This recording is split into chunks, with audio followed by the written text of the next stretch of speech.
far?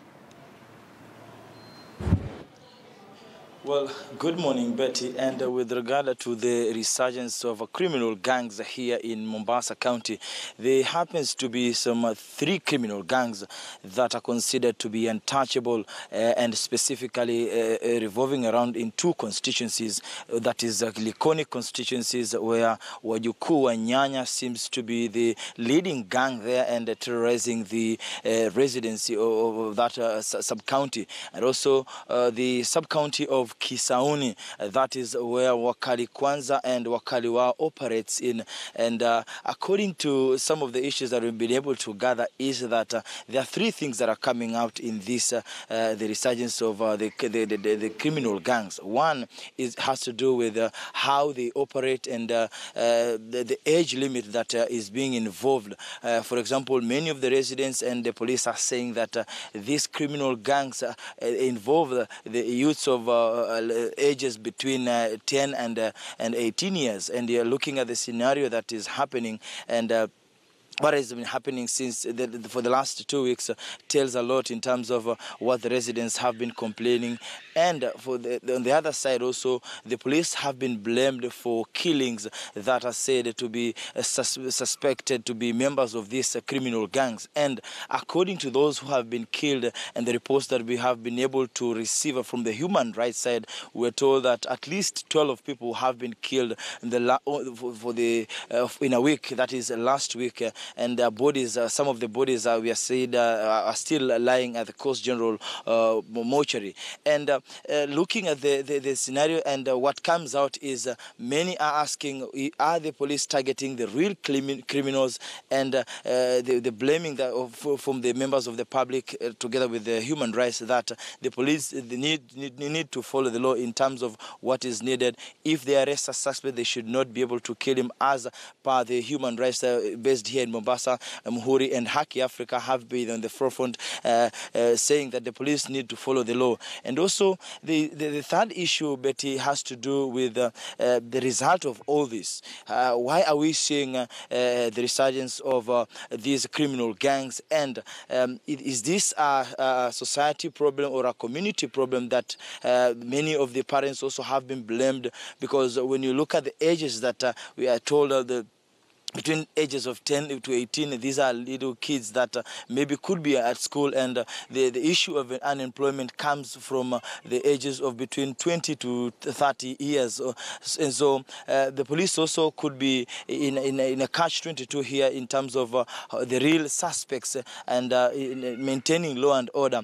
Because last week, I remember, I did a story of a 26-year-old who was killed, and he was suspected to be one of the criminal gangs. And according to the parents, they denied that, saying that he has been an border operator. Everyone knows the person. And so the other issue is that the police are also being blamed. And looking at the larger issue that revolves around what the NCIC had mentioned in the earlier week, has to do with the 90% that of the criminal gangs are also financed by the politicians. But I would remember the Likoni Member of Parliament had dismissed the report, saying that the report has no basis in terms of the blaming. And there also seems to be some success stories that maybe the residents of Mombasa can learn. Remember, in 2 years before, there were some criminal gangs that are operating in Old Town, but you can't be able to appreciate that the locals themselves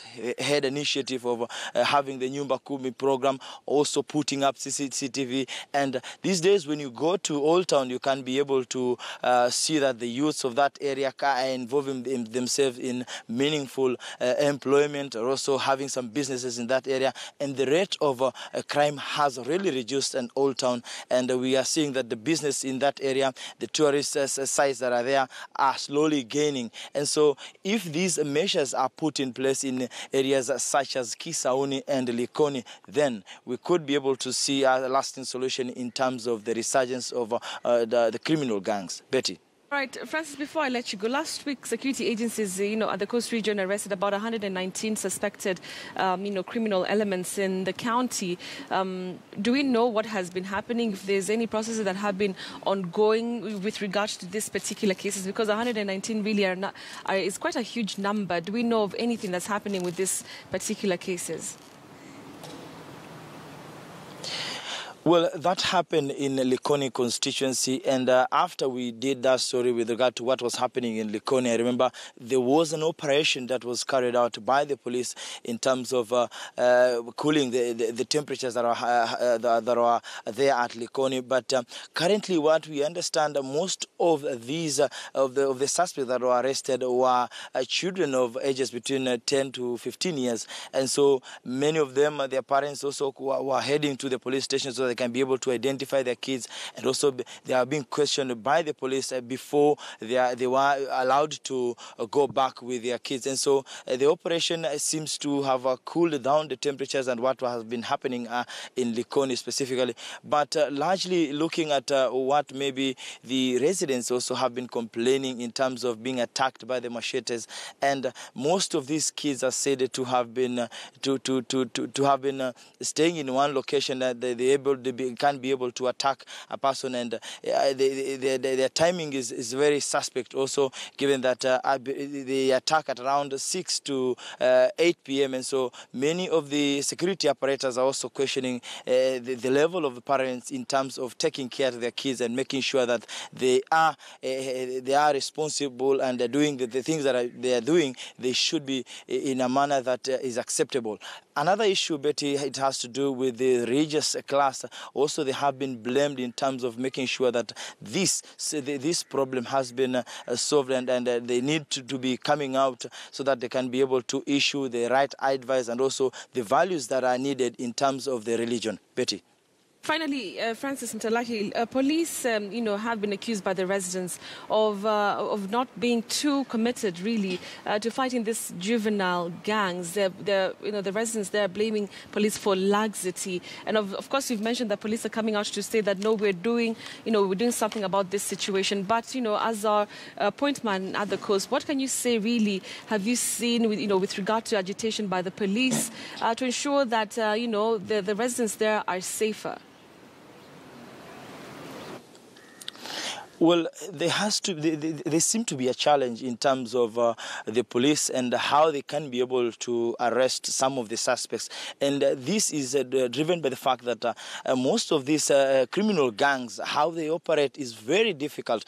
I understand earlier on I also did an interview with one of the self-proclaimed Wakali Kwanza member. He says that how they train and how they operate in the evening is very difficult for any police officers to be able to identify them, because they train at the beach that right behind where we are in some of these areas, and you cannot be able to identify really this is a criminal, and what he is doing in terms of his mission is to attack the local at the village. And two, how they attack, he was saying that it's very hard because they operate, one of the members can be able to attack, then they join for a reinforcement, and they don't move as a group. Then for the police, it has been a challenge in terms of identify who are the real criminals, and that's why maybe we're seeing the human rights blaming the police for what they are saying, that killing the wrong people. Betty. All right, Francis Mtalaki there reporting from Mombasa, just giving us the highlights of the security situation there. We've had quite a number of attacks in the recent past from juvenile gangs there, and so Mtalaki has been just updating us on the latest and what the police is doing, the police officers are doing there, and to ensure that the residents are safer. All right, from here we now want to